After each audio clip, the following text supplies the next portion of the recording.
আসসালামু আলাইকুম।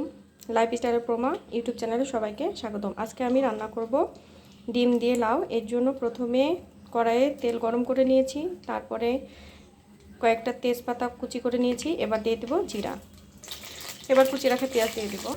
পেঁয়াজগুলো ব্রাউন করে ভাজা হয়ে গেলে এখানে দিয়ে দেবো আমি 1 চামচ মতো রসুন বাটা।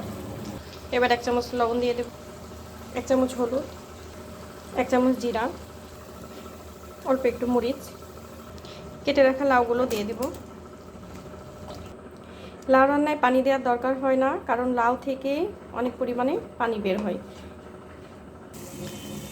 কয়েকটা গোটা কাঁচামরিচ দিয়ে দিব। এবার ঢাকনা চাপায় দিয়ে 5 মিনিট বা 10 মিনিট যতটুকু সময় লাগে ওরকম সিদ্ধ হতে দিব। লাউটা ভালোভাবে সিদ্ধ করার জন্য অল্প একটু পানি অ্যাড করব।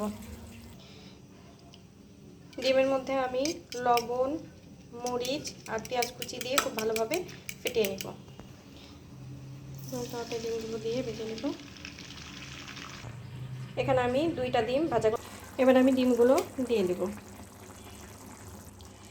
ডিমগুলো দিয়ে দেওয়ার পরে আমি ঢাকনা দিয়ে 5 মিনিট রেখে দেব লো টু মিডিয়াম আঁচে। আলহামদুলিল্লাহ, রান্না পুরোপুরি ডান। আজকের মতো টাটা, বাই বাই, আল্লাহ হাফেজ।